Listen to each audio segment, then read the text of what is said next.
So I have asked these guys each to talk on something that I feel they give great advice on. We're going to start with Emma.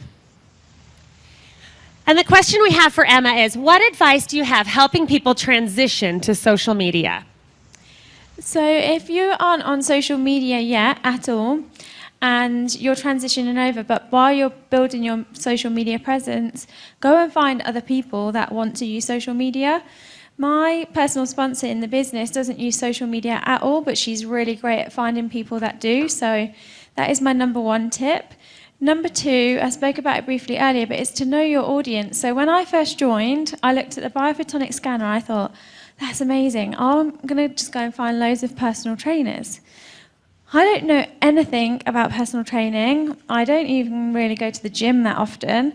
So how am I going to talk to these people? That didn't work. What did work was when I started connecting with mums-to-be, other females that have been in the corporate world that don't want to be there anymore, or that have been involved in startup businesses like I have. And as soon as I started connecting with people like me, that's when my business moved. So just really know your audience and know who you're going to connect with. And I found that business grows quicker when you connect with people that are like you. So that's what you're looking for. And just a couple of tips is not to turn your social media pages into selling pages. So many people do that. They all of a sudden get introduced to the opportunity, and you just see pages and pages of mud masks, toothpaste, galvanic spa, just all, and it just looks like a selling page. It's so off-putting. So that nice mix of posts, which Hazel was talking about earlier, is perfect. And how many times should you post? So Facebook, we obviously said 3 or 6 posts a day, but at least 3, and a nice mix. But on Instagram, you can actually post up to 15 times a day without being annoying to your audience.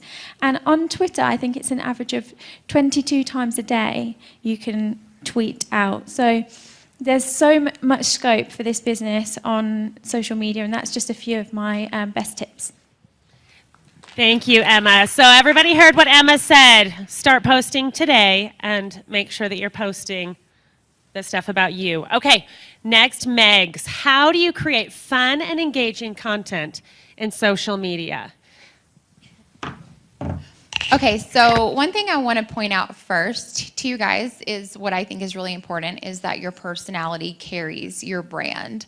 So it's really important to start to be authentic regardless of what platform that you feel most comfortable on.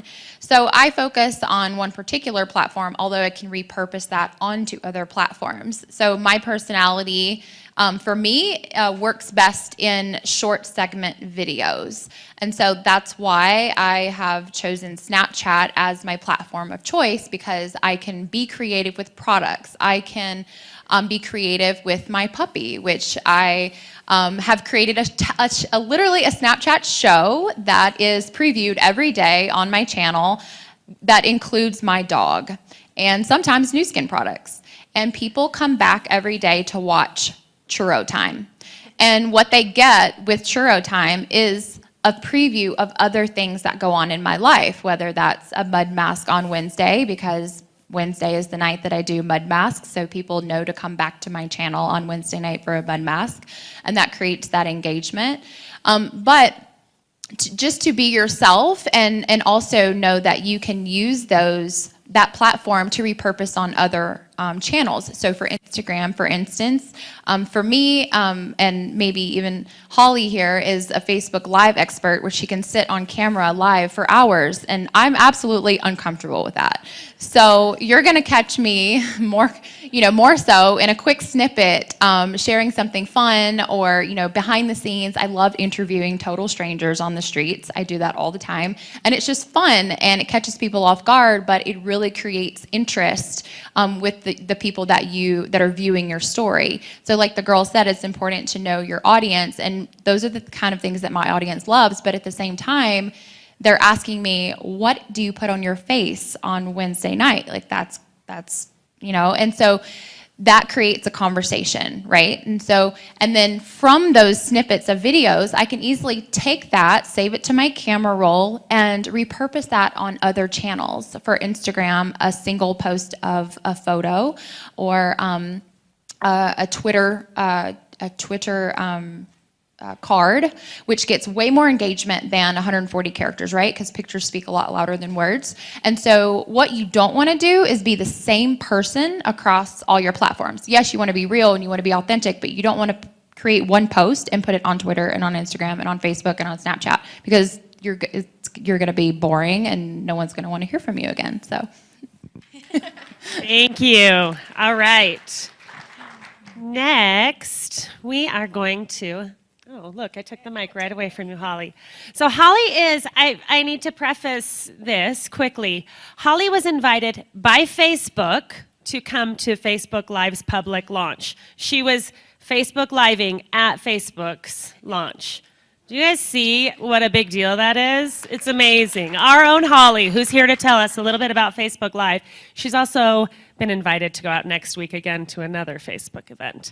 So we are learning from her about how Facebook Live is going to change the way we do the business.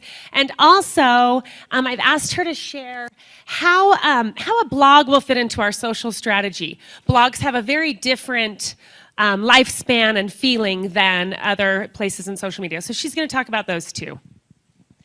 So yes, we all got, those of us who are not celebrities, we all got Facebook Live a little over a month ago. So you have that on your personal profile on Facebook, and you also have it on a business page if you have one, and you also have it in any groups that you might be involved in. And if those groups are private, then those videos will be private as well. So I have been waiting a long time for video. I've been a video kind of somebody who, I just found video was a lot easier for me than writing. I've been a blogger for 10 years. And so I was able to I had a carpal tunnel and a shoulder issue, so video was just easy. But I don't like editing video, and I'm just if I had to do a whole bunch of stuff to it afterwards, it would never get done. And so that's what I fell in love with live video, with Google Hangouts and then Periscope and Meerkat, and then I was waiting for Facebook Live because I was tired of building things. You know, I had to build another audience to talk to them. But on Facebook, I already have an audience, and you have your friends already, and you already have influence, on that platform. So Facebook Live was a perfect fit. And so I just started going live. And the thing is nobody feels comfortable on video the first 100 times you do it, maybe 1,000 times you do it. So the fact that me telling you to go live this afternoon is giving you a panic attack. That's how I feel. And I just have done it, and it has been an amazing way to reach out and talk to the people that want to talk to me. And the cool thing is when you're live, the people who are watching are commenting, and you can say their names and you can answer their questions, and they may ask you questions that you would have never thought to give the answers to. So I would really encourage you to do that. And what's so nice about it, if it's on your page, then once you're done live, it's going to go onto your video page. And your video page on Facebook is just like a YouTube channel. You can make playlists. So you could have a product playlist. You could have a inspirational playlist. Whatever you're talking about, you could create playlists for that. And then we've been talking about engagement today on Facebook and how your posts are just reaching so few of your fans. Let me say this, and why this is so important for you to do this right away, is your live video, while it's live, has priority in 100% of your fans' stream that are online. So if you're wanting engagement, this is the way to get it. And in fact, Facebook said when I was out there about a week ago, they said live video is getting 10 times the comments of any other post on Facebook.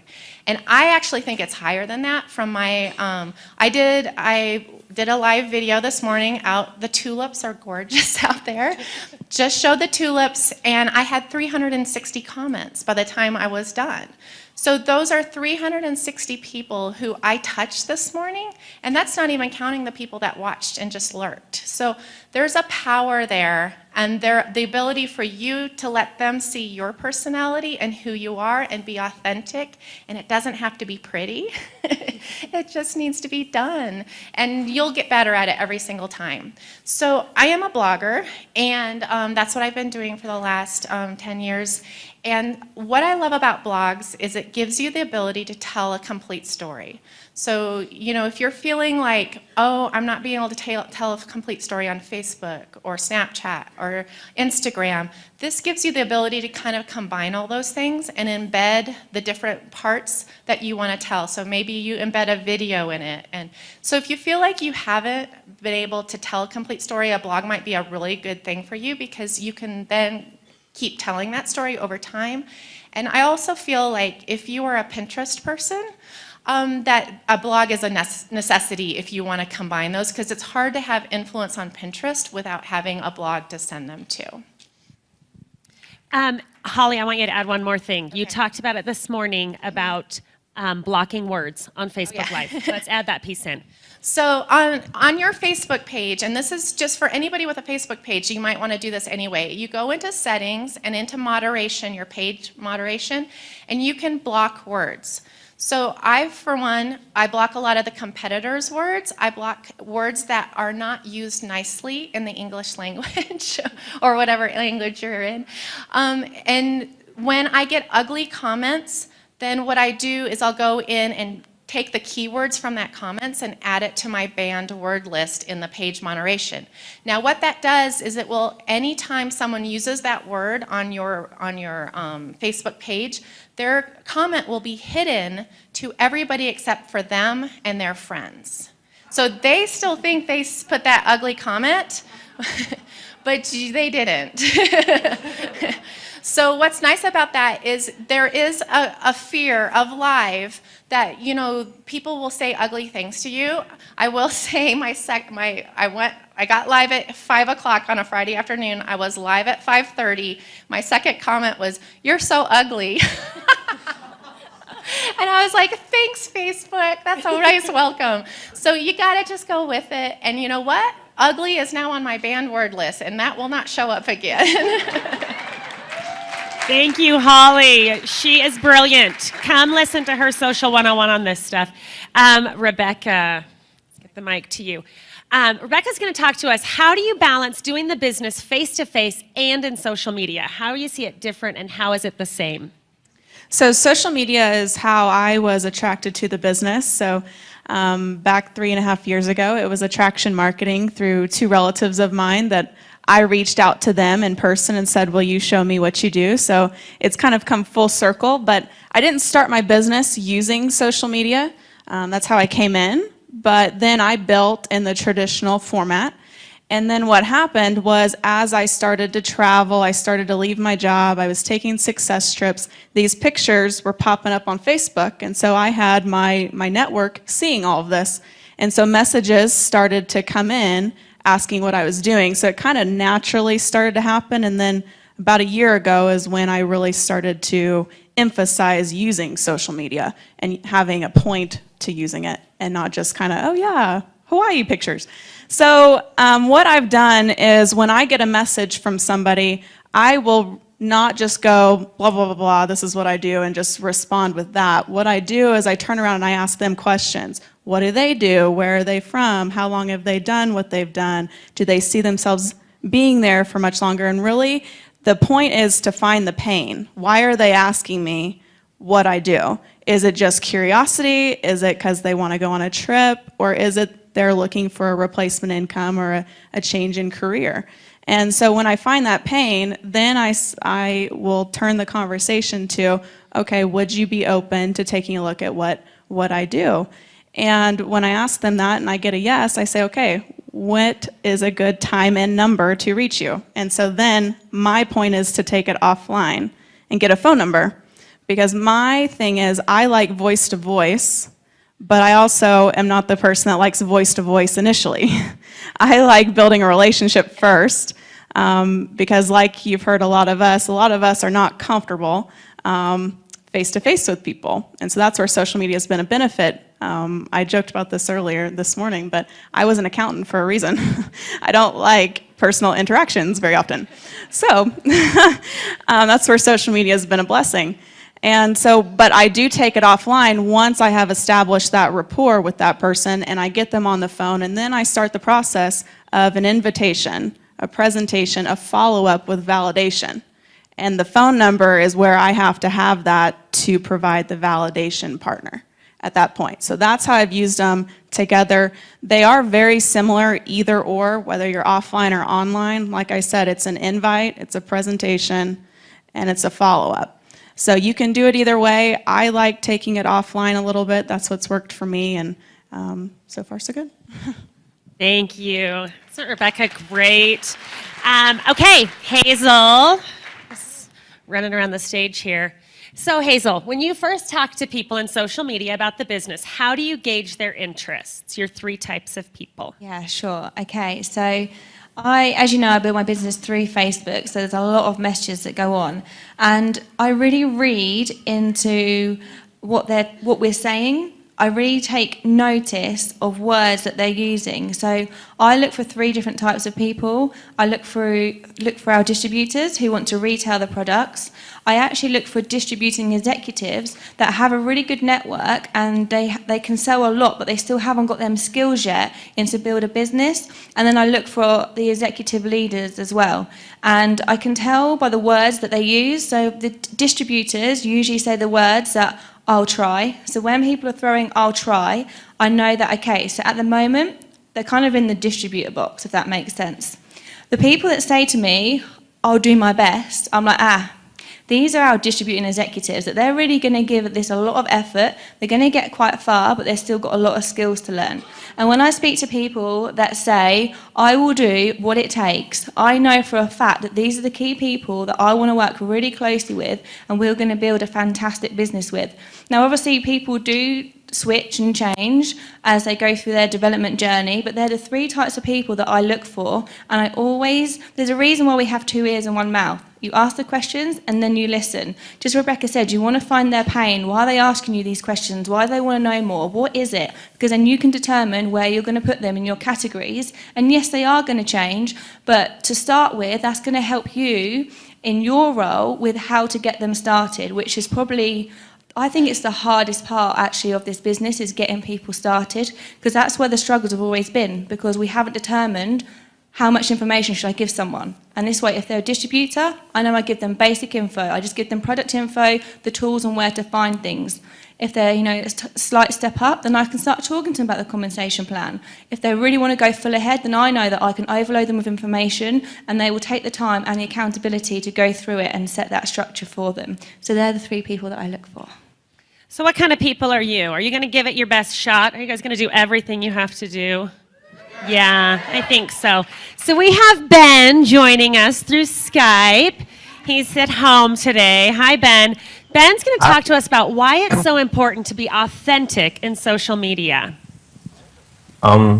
Just thank you for setting all this up. I know it's very crazy that I'm talking to you guys over at home over Skype, and this kind of calms the nerves so I don't have to be in front of you guys as well.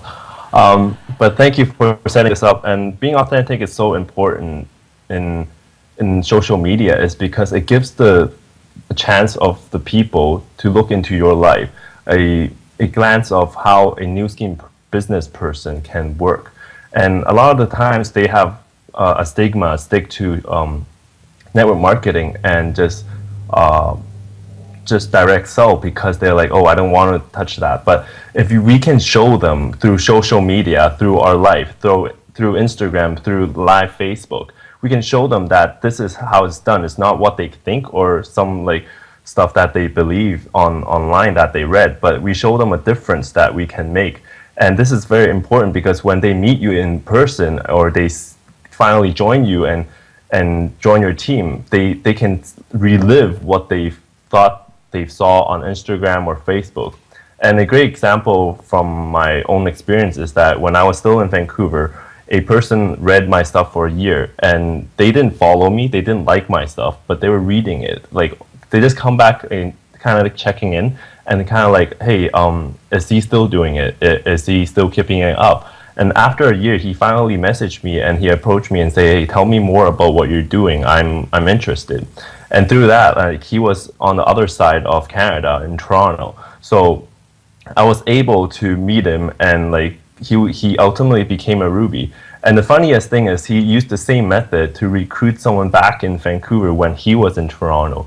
So using social media is really around the globe. You really can achieve, and with New Skin, with in different countries, we can really mix both together and just really live the whole New Skin experience. And the funny part is that ultimately, the other girl who was in Vancouver, they met the guy who recruited her through the success trip. So we promote that in our team as well, so that when we meet them in real in the trips, so they can actually meet the real person that they kind of know, but they've only met them through social media and maybe Skype or even Facebook Live. Thank you, Ben. I feel like we're getting a lot of that here today with Scott talking about Hazel and Emma. You know, you have these relationships and then you finally meet in person and you know so much about each other. I love that. We have time for 2 questions from the audience. Does anyone have a question? Okay, we've got one right here, Brandon. And then we'll come back to you. How do you keep track of the people that you're connecting with? Do you have their names on a board? How do you? Ladies, Ben, who wants it?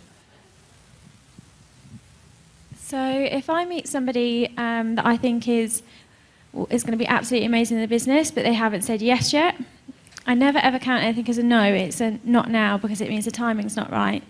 So for those people, and I want to visualize them being in my business. I know they'd be amazing. I have them on my whiteboard and I'm looking at them every day and thinking they are going to be on my front line.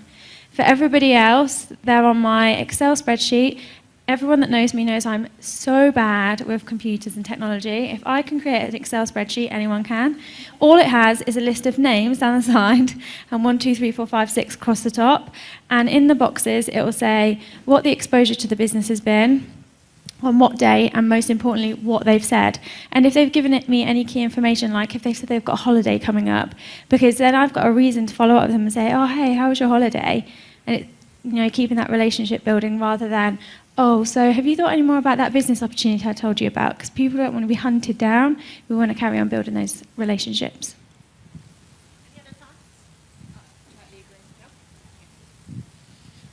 All right, right back there.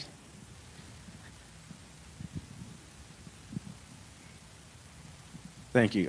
My question is related to, once you've gone through the process of identifying your prospect and you're taking an order, do you direct them to your site, or do you get checks or set up a account for people to send money into if you're placing a big order? I was just interested on transitioning that from social media. What mechanism do you use to let them go purchase the product? I'm going to let every single person answer this question because I know that you all do it slightly different. So instead of just having one of them answer, I'm going to pass it down, and then Ben, after Hazel, I'm going to have you answer that as well. Well, this is one I've been playing with because I started on the other side of this. Like I had the kind of the influence, but didn't have the product. And I started off doing more of a sales thing where I was sending people directly to the ops and stuff, and I didn't have a good results because when you're doing that, you're competing against Nordstrom and like other stores that have a whole bunch of people doing that. So what I've done is taken that more to the traditional network marketing where it's coming in as a message, and then it's more of a relationship. I personally believe that the most success that I have is through engagement, just direct engagement. So what I do is I track where I'm most successful with this process. So say I post something on Facebook and or run some kind of promotional ad or something like that just to create curiosity, and I get an inbox of messages. There I can lead them to the ops page, and I think that's it's just a quick, easy process. They're less engaging with me there, just because I don't spend every single day on Facebook. Through my Snapchat app, there has become, they've just released a new update where you can take the conversation a little bit further behind the scenes of your actual post, where there's now voice texting and sending pictures and mini movies back and forth. So I actually use that app to demonstrate the product when I get curiosity, because once I create a series of 10-second stories, people do text you privately and behind the scenes of the app and say, you know, where do I get this, or how do I get this? And I won't just shoot them a purchasing link. I want to further engage with them and create that relationship. And so I save those conversations, and we go back and forth through a series of text or voice notes, because I've found that through the voice messaging, there is an extreme amount of trust that is built there. I have no idea why, but for some reason, through video and behind the scenes on that, it's even more personal than them just viewing my story. And so once I get them there, I've literally had people shoot me their credit card information through the back end of Snapchat, which is crazy. But then I create that relationship and continue that, and then I will personally sometimes even ship the product if I have some on me there, and just directly 2-day ship it to them. And then I ask them to create a story for me. Let me see how you're using the product. Let me see how you love the product. And then from there, I can actually coach them into, or maybe even get them into a distributor process. So. For me, I'm more the traditional, where I take their information. I don't send the ops link to them. I want to control placing that order, making sure it goes through in a timely manner. That's just my control freak side. Because some people, like we said, there's a competition, and it may not be a priority right then for them, but it is for us because it's our business. So we want the business now. So I take the order so I can place it now, instead of, oh, here's my link, go to it when you feel necessary. So I take the order myself. I think it might be slightly different for us in the UK with our shipping prices and things, but what I've found is that if I've got someone interested in products, if I give them a link to go and sign themselves up as a customer and order, people don't tend to do it, or they'll sign themselves up and then see the shipping costs and they don't do it. So what we've been doing in the UK is we've been advertising products, and we've been saying that we can ship for whatever the cost is that our post office will charge us, and then people will pay us via PayPal for the cost of the product and the shipping on top. The product will come to us, we'll order the products in, then we'll repackage them and post them out. Just to add on to Emma, as is exactly the same, but it's really powerful. So I don't have any online customers whatsoever. I do everything through myself. That's just how we've built the business, and it's really powerful because when we're doing our orders come into us before we post it out, and we actually get a lot of customers when we post our orders that come through. So because say we had 10 whitening toothpaste, for example, and I posted that just like, oh, delivery day, like make it exciting, you're creating curiosity and engagement still, whereas if it was through the online option, we can't really be doing that the same way. So we usually have stock at our houses, and for my team members that say I can't afford to do that, what we do with them is that we have a Sunday, we have a day, usually Sunday, where we place our orders. So from Monday to Saturday, we do our attraction marketing, we gain our orders, we gain payments through PayPal, bank transfer, cash if they're local, and then we place our orders on a Sunday. So we have like a little routine for anyone wherever they fit, basically. So depending on where the customer is, so if they're local or within the same city, we usually want to deliver in person to build the relationship, and through that they either pay us through PushPay or PayPal or other apps as well. And if they're in a different country, we take the order, like whatever they want to place, we take the order, we order it for them. I sign up everything for them, and then they pay us through email transfer or PayPal as well. Did that answer your question? Okay. In stereo with all of my panel. Okay, that's all the time we have for our panel. Can I get a warm thank you to our panel people? Were they awesome? Thanks, you guys.